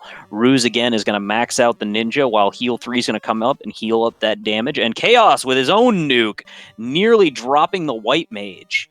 White Mage going to cure 4, and here comes Blaze. Just barely survives and then gets to come back up to full if cure 4. Saber going out on the ninja once. Saber going to go out on the ninja a second time. Lit 2 coming around. Cure 4, bringing the ninja back up to full. Ninja hits that Saber, out of charges. Now we're going to start swinging. Chaos swings and a miss. 6 hits, 610. All right, we are doing good damage to Chaos. Heal 3 coming out to get that White Mage back over that vital 400 HP threshold. Chaos swinging and missing. Dan swinging in, 5 hits, 301 damage. Stun comes out from Chaos, misses. Swinging again, 5 hits, 301. Quad X, no, not working there. X-Fur, Chaos is now defenseless. And another 7 hits for 662 damage on Chaos. Chaos swinging, not doing much. Here comes some Lit 2. Again, not a whole lot. Finally getting those last couple stacks of evasion on the White Mage. Still swinging, 4 hits, 239. A Cure 3 to bring the health back up on that White Mage. Swinging again, 3 hits, 245. Chaos swinging and missing.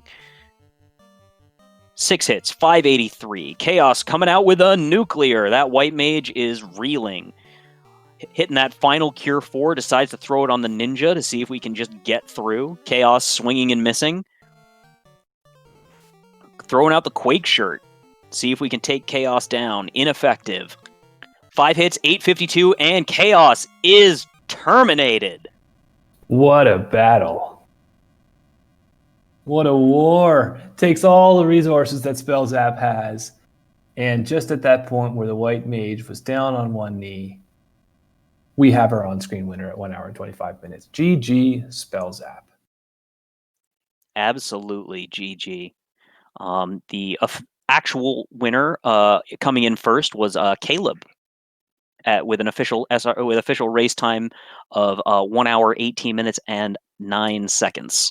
Spellzap came in second at 1 hour 25:26. Yes, and we've got our 2 on-screen runners as well as 3 more still in the hunt for third place, as we have 3 do not finishes.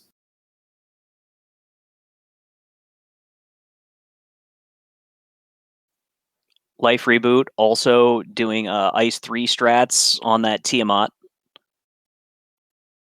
Deja vu all over again. Yep. Of course, LRB does have the black belt, so that should be a little... Oh, but the black belt's the one putting down those threes. I'm not sure if his black belt is under leveled, so it's not hitting enough, or what's going on there. Yeah, we could be dealing with a high evade Tiamat, or well, that's probably what we're dealing with. And we'll see if we can get a few words from Spellzap shortly here, as Spellzap has joined us in the booth. GG Spellzap. Hey, thanks, guys. Yeah, that was an interesting one. It sure was, and we were on the edge of our seats.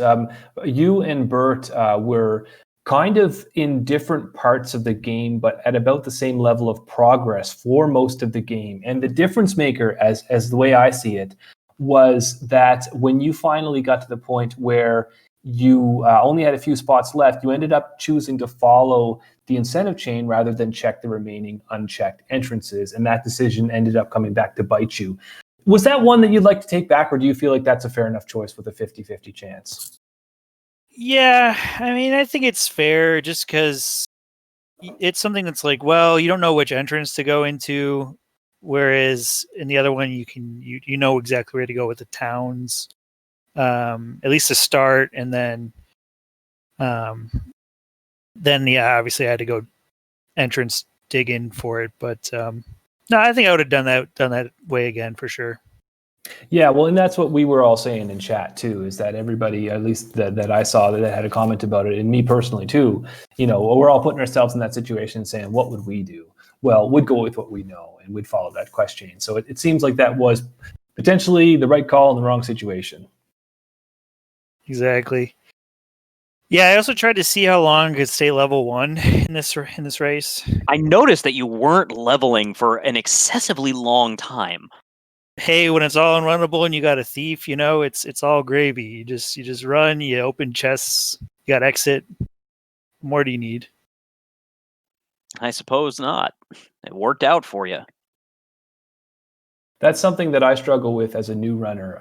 I like to run with thieves, but I often find myself in that situation where, I've just made so much more progress because I've been able to run away from everything, and all of a sudden I got to do ice, or I got to do volcano, or I got to do earth with nasty wolves with toxic, and I don't have any levels. Yeah, I don't know. I got a little lucky. I decided not to press my luck when I got the ribbon, and I just immediately exited out, and then there was a few spots where I was like, well, maybe I should just exit out and leave. But I just kept moving places, and I couldn't find any enemy that I really wanted to kill. I really wanted to run Thief White Mage. XP was kind of low, so I definitely wanted to do 2-man. I think a Thief White Mage was the right call, especially with all that luck on both characters. You could run from any thing, pretty much. Yeah, I want to pick your brain about that, so we'll come back to that. But Chaos is back on the screen. Funkin, you want to take this? Sure, why not? So we are throwing a fast on. Oh, here comes Nuke doing big damage to the party right off the bat. Don't get any buffs off. Ruse coming out on the White Mage. He is out of Cure 4s. That is a bad spot to be in against this Chaos. Ruse coming out there. Cure 3. Lit 2 coming out, doing a little more chip damage, which unfortunately is worse than chip damage when all you've got left is some Cure 3. Ruse again on the Black Belt. Cure 3 coming out. Stun. Ineffective. And we're swinging 8 hits for 168. That is not a lot of damage. Quad X comes out. Misses. Swinging again, 9 hits for 172. Ugh, that's scary. And the White Mage is down. Lit 2 coming out. Ruse stick goes out. I believe we're at max Ruse at this point, so it's hold A and pray life reboot. Fight. Punch. 9 hits for 152. Fire 3 comes out, chipping away at that Black Mage. Inferno, or Black Belt. Inferno comes out for big damage. Ice 3, and that is a wipe for life reboot. Chaos too strong with those damaging spells. Pretty nasty spell list that Chaos has got as Luffy takes on the fight and loses his first Light Warrior. Yep. You want to take the play-by-play for this one? Oh, I'd be delighted. So Lucy, gets terminated right there. Look how easy that was. I start talking and Chaos goes down. GG's to Luffy Di Vitale, who is our second runner on stream to finish with the time of approximately 1 hour and 31 minutes. GG's, Luffy. Absolutely, GG. Let's see how Luffy did compared to the off-screen runners, and he was our third place finisher. Okay, so it looks like we picked the right ones tonight in terms of who was on stream and who's finishing first. The only exception so far being Caleb, of course, who came in first with 118. So Life Reboot now doing, it looks like danning some characters maybe and getting some more experience on the Black Belt. Yeah, considering how that fight went with Chaos, I'm not surprised to see that. Yeah, and fair enough. So, okay, so while he does that, and before we hear from Luffy, Spellzap, you started to talk about the 2-man Thief White Mage party comp, and we saw that, and I said that you were going for meme strats, but Crabcake's jumping in the chat saying it's actually a powerful party comp. So, what's your line of thinking when you go Thief White Mage? Well, it was more specifically today that really pushed me towards it. Having Thief Luck on the White Mage on a character who just normally can't, run very well, on an all runnable flag set.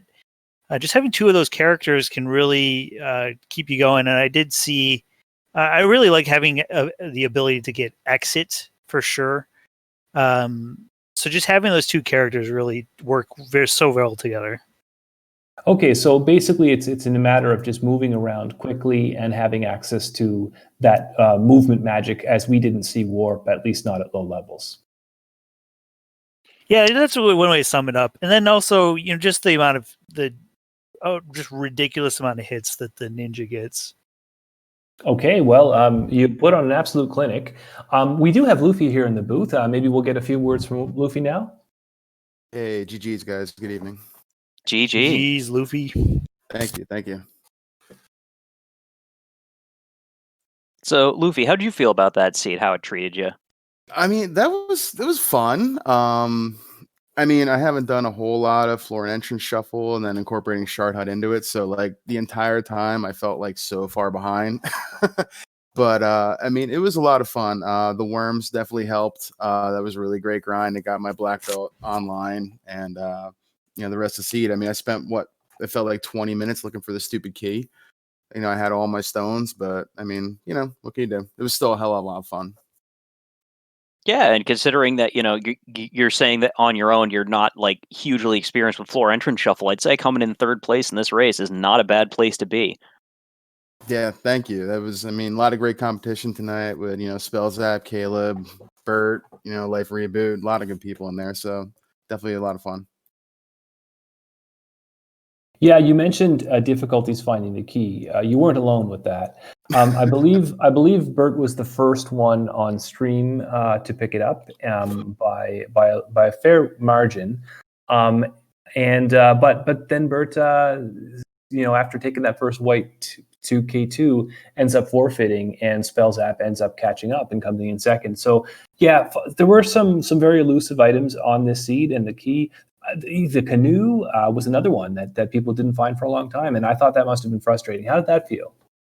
It was definitely pretty frustrating trying to walk into that and find that. I mean, you finally found it, and you're like, okay, this was probably one of the last few places it could be.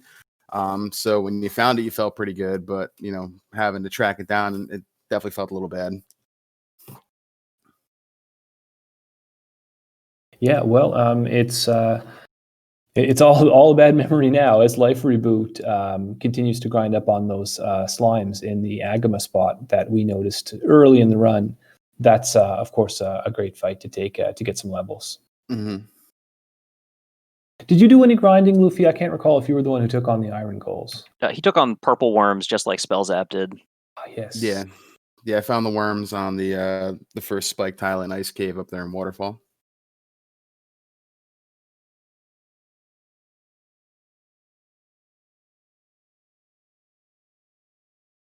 Yeah, so if you're Life Reboot and you've got a black belt, and it looks like he's keeping his black wizard up as well, what are you aiming for? Is it level 32 on the black belt, maybe level 42, level 25 on the black wizard? Any targets? Luffy, if that was you, what would you be going for?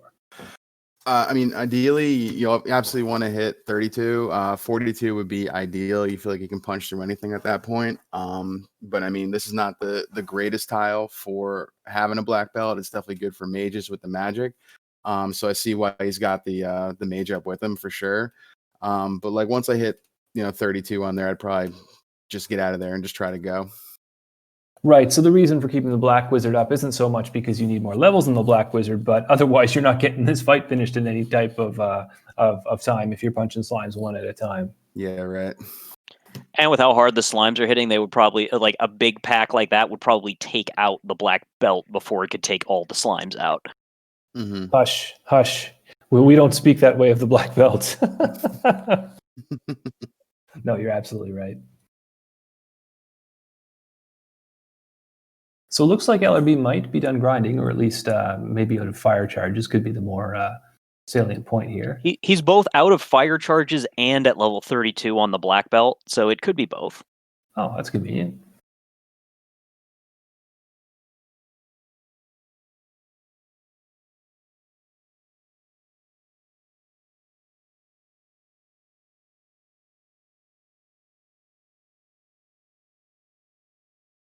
So yes, a life reboot does head back to the Temple Fiends Revisited.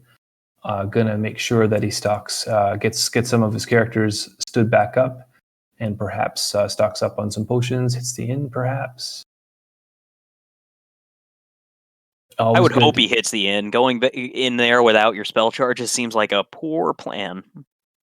Hey, maybe just try to make a point. Well, he does have houses, so he did drop a house. Same principle. Yeah, fair enough. So life reboot's back in. We do have the level 32 black belt now, so that's going to take a lot of pressure off of some of those difficult boss fights. But it's by no means a guarantee. At level 32, the black belt can still be taken out by instant death spells, and isn't doing so much damage that he's going to be one-shotting these tougher fiends. But I guess if you're life reboot and you've got that full party, you're thinking, I've got most of the way through. I can do it now with this party.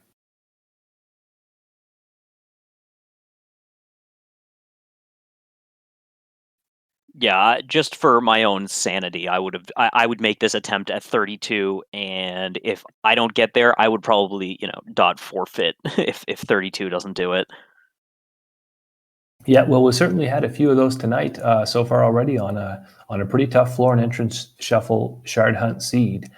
So wouldn't be surprised, but let's not count LRB out. He's got his whole party stood up, and with pretty good levels and pretty good spells, I'd say the odds are on his side.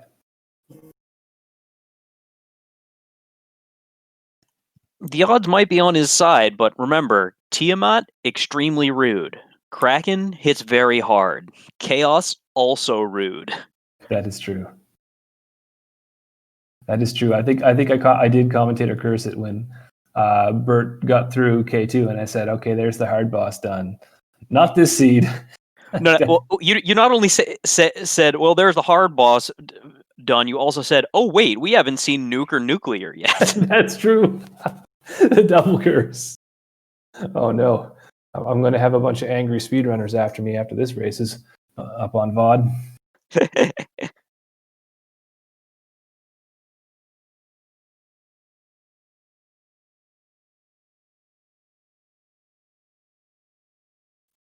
Well, Luffy and spells, is there anything else you would like to contribute or before we let you go?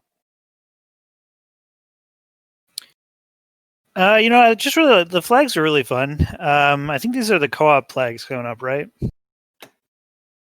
For this weekend's co-op thing.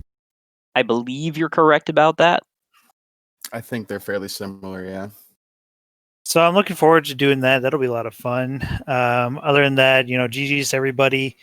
Luffy ran a good race. I'm sure Bert ran a good race. I mean, it sounded like he was pretty much the first person in there. Shout outs to Life Reboot for sticking it out. Yeah, absolutely. Thanks so much, guys. And everyone in chat, please make sure to follow our racers. They put on a great show for you. Yeah, did we get a final word from Luffy as well? Yeah, well, thank you to you guys for commentating tonight, and Dwight for the restream, and Danny and Melee Wizard for the tracking. Thank you very much for that. Looking forward to the Double Dragon starting this weekend too. Hopefully those flags are a lot of fun as well. And just you want to join the Discord, come hang out with us. It's a lot of fun. Yeah, absolutely. No, the pleasure has been all ours to watch Luffy. And yes, that was Luffy and Spellzap who came in second and third on screen on tonight's race. We return our attention now to Life Reboot, who is at Kraken 2. Yep, and has managed to survive at least one round with Kraken 2. And we're throwing those ruses up. Ruse stick. Kraken's just casting spells, which is for the best on this party. Throwing out a lock to make Kraken a little easier to hit. And the final cast of each ruse stick, another lock. Lock coming out. And we're all rused up. Kraken, again, still casting, which is great. casting is better than punching when it comes to this Kraken. Tank goes down to fire 3. The rest of the party's still relatively healthy, and we got 12 hits, 584.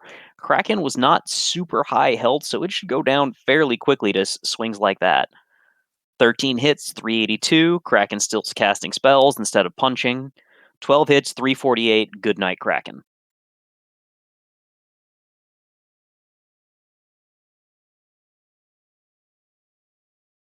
Yeah, LRB enjoying that plate of barbecued octopus and healing up for what we know is going to be potentially a pretty rough fight with Tia.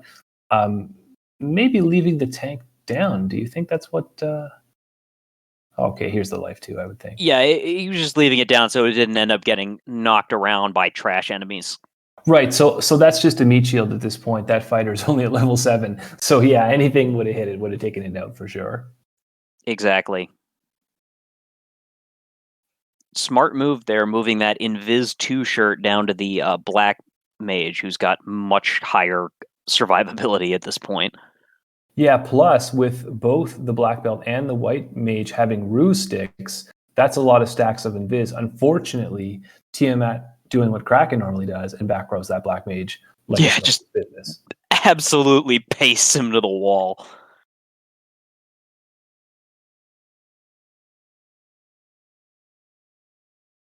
And here comes that nuke.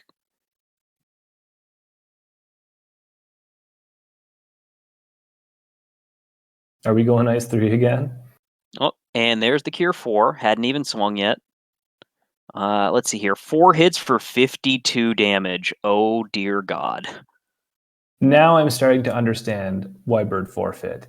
If you're in this situation and your black mage is already down, you don't have any way to boost up that damage. You just have to hope that you're going to get critical hits, as Life Reboot just did. But you're going to have to get a lot of them before that Cure 4 comes back around. Yeah, he already did it once, considering he did get to Chaos. But yeah, that's what we're doing. We're holding A and we're praying.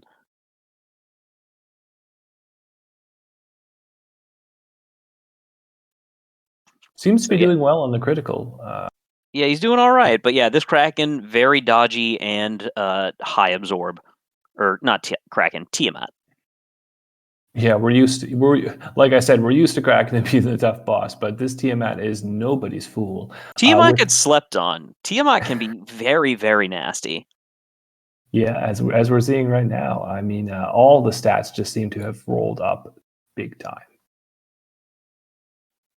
Throwing out a Cure 4 to keep the punch train rolling.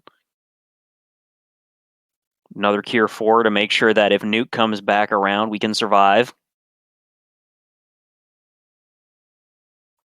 And now we're back to hold A and pray. The more Tiamat punches, the better at this point, since we're at max evade. And there we go. Tiamat's down. Life Reboot's got to be breathing a sigh of relief at this point. We couldn't have been too far from that Cure 4. We could have been pretty far from it. We still needed to see a second nuke first. Okay, although that's not something you want to see either. I'm not saying we want to see it. I'm just saying the fact that we hadn't seen it come back around yet means that we were still minimum 2 turns away from that Cure 4. Yes, no, excellent point. As these Grey Imps have Zap and they're not afraid to use it. Nope, taking out Tank, just like tried to avoid earlier.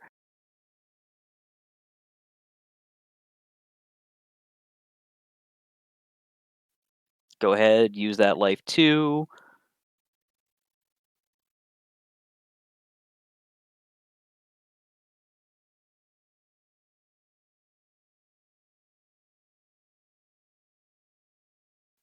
Drop a few heal pots, rearrange the party.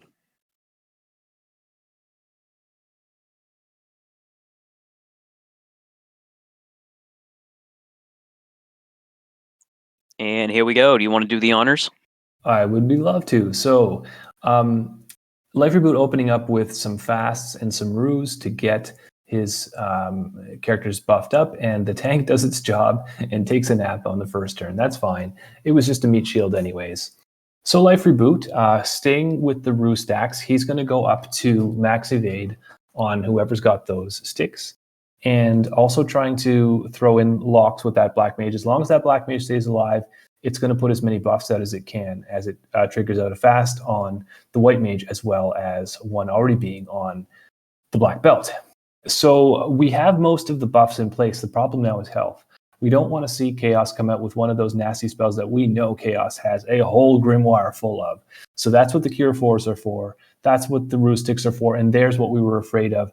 Somehow the White Mage lives through the Inferno, and we have what we need to take this fight down to the final stages, as we start to see some damage laid down by the Black Belt. Unfortunately, 198 damage, not a lot when you're dealing with a potentially 200% scale boss. And Chaos is just going fist to fist with that Black Belt. It's an all-out war in physical terms here. And we see some decent critical damage, 452 from the Black Belt. So those are the kind of shots we need. As he gets another one, Chaos is definitely on the ropes here, but still with some health. We're probably looking at 2 or 3 more of those big 400 HP hits. And they just keep coming as Chaos tries with the Quad X to get out of the hole that Chaos has found itself in. We know that Chaos is holding on to some nasty skills. We know that there's a nuclear in here somewhere. We're hoping we don't see it. As the hits keep coming, the Fire 3 rolls out. We're now within nuke range. The Black Belt deals what may be the second or third last hit. If we could just get 2 more of those, 1 more of those, maybe we should be in there. Is this going to be enough? Not quite. Chaos has to be bleeding, near death, 400 damage. It's got to be over as Chaos drops a lit 2. That's not going to do much to get these Light Warriors off his case. As Cure 4 comes out, Life Reboot's feeling good, throws down a punch, 421, but there's the nuke. So what's going to follow it up with a lit 2? That's not going to be enough. That Black Belt's in danger, but it lays the mortal blow, and Chaos goes down. Another huge battle, just like the one we just saw with Luffy, where all the resources were used, all the buffs were in play, and it was just a matter of the luck. Life Reboot coming out of it with 1 hour and 50 minutes on a difficult GG's to Life Reboot. Get your GG's out in chat. That was a heck of a battle. GG's, and that'll be good enough for 5th place for Life Reboot. Wow. So we have all of our runners on stream have done quite well in terms of Bert being the first one in there, and the others finishing within the top 5. So definitely the competitors came out to play tonight. Maybe we'll get Life Reboot here in a moment. I know I'm sure Life Reboot wants to say his piece about that, because that was a tough adjustment to have to make, to go in and see those difficult fiends and have to say to myself, okay, I'm going to leave here and go get a grind done. Funkin', that must have been a tough call for Life Reboot. Absolutely, it must have, but it was the right one. It sure was, and we saw. I mean, even with those higher levels, it was close. It was close on Kraken. It was really close on Tia, and it was really close on Chaos.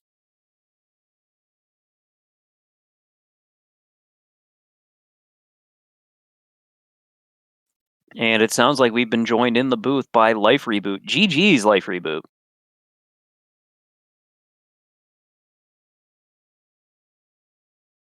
Maybe an audio issue. Yeah, so we'll wait for Life Reboot to sort of figure that out. I'm sure that won't take long. But yeah, it can't take any longer than my audio issue earlier. Hi, GG, thank you. There he is. Hey, GG's. So, how about that Chaos? I thought I got him stuck in the crit loop, but he was using skills or spells instead of attacks, so that really burned me. Yeah, that was really, really brutal, that first dive. So, what was it specifically that you saw that made you decide, you know what, I'm not going to immediately redive this, I want to get to 32 on my black belt? Well, I was just having some bad luck. I imagined that, I would either take fighter or black belt this seed, and the fighter was forced, and the black belt was the one that I thought I'd bring as a backup. The fighter was the first to die. And yeah, I went in like level 28 or something, and I thought I could eke in, I'll squeeze by with using the fighter as a shield, like a few evasion stacks, you know. But yeah, I kept losing my black mage, so no faster temper, so that really hurt me. Makes a lot of sense, and those extra levels you got did pay off because you were able to keep yourself well buffed throughout your second dive. Yeah, it was a shame. You know, I felt like I was going to come in, you know, in the top 3 maybe.